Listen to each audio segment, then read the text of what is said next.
When we talk about the top trends in business analytics, we're really talking about how do we make analytics become more pervasive in organizations? How do we help users become a little stronger in their use of data? So in the past, we have provided business intelligence tools, and that has simply provided query and reporting capability on data for end users so that they can get answers to questions like, how many sales did I have last month? But now we're moving into a world, or we have moved into a world where there's lots of data out there, and we want to use that data to support a fact-based decision-making culture. So a great example today is we want to be able to answer questions like, what's the likelihood that my customers will respond to a particular offer? This introduces a new type of infrastructure capability. We have to be able to provide analytics to organizations, and those organizations must be able to embrace analytics and use them in their day-to-day decision-making. As we look at SAS Visual Analytics, SAS Visual Analytics gives you the ability to visualize large amounts of data. So it makes more sense than just looking at reports with columns of numbers. We can begin to see trends in data, see patterns in data, and that can help support decision making, and it can also help support the modeling efforts that exist within our organizations. So if we can begin to look at visualization and using SAS Visual Analytics, we can see patterns in data and we know what to dig deeper into. And by digging deeper into information, then we can find out much greater information to support fact-based decision making.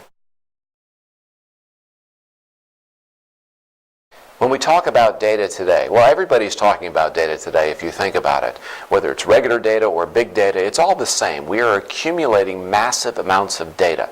Now, what have we done in the past? In the past, we have just stored that data, wondering if we might need it at some point in the future. Data today is becoming integral to our decision-making processes, whether it is structured data from traditional database management systems or new sources of data from things like social media, unstructured data.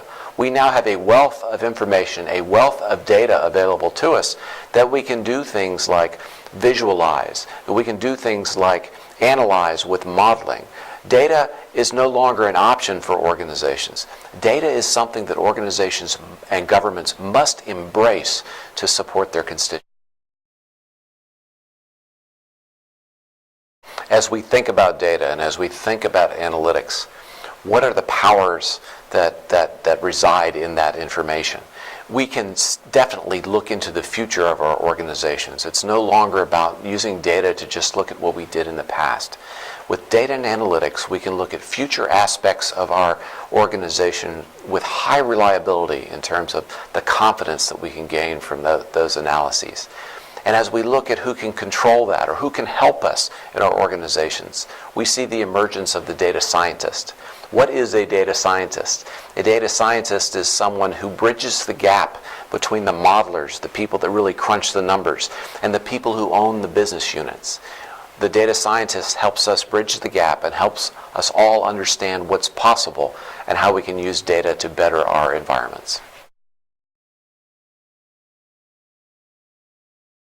If we look at SAS today, SAS is truly a global organization. About 37% of our revenue comes from the US. The majority of our revenue, over 40% of our revenue today, comes from Europe. And if we look at markets like Italy, Italy has been a strong operation for SAS for many, many years. The problems that we are solving for organizations do not differ by region, whether it's a bank, whether it's a telecommunications company, whether it's a government, whether it's a retailer. Everybody is dealing with the same issues. How do we use data? How do we use analytics to solve tough problems in those industries?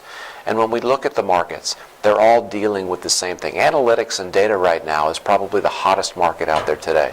And as we look at SAS and as we look at what we need to accomplish around the world, we are investing heavily throughout the entire world today to make sure that we can provide those services at a local level. There's no question that we're all thinking about data. We're all thinking about how we can analyze it and use it to support our decision making. It's truly changing the way we live our lives today, whether it's running a business or whether it's just working in our homes, whether it's the government trying to determine how best to serve its constituents, how to serve its citizens. Everybody is using data. We have many concerns about data around the world, data privacy laws. We have to make sure that we maintain a balance between what we're doing that can better operations and can better our lives, and make sure that we don't abuse that power with that data. So far, so good out there today, and we all are looking forward to continuing to use data to help better our lives and better our businesses.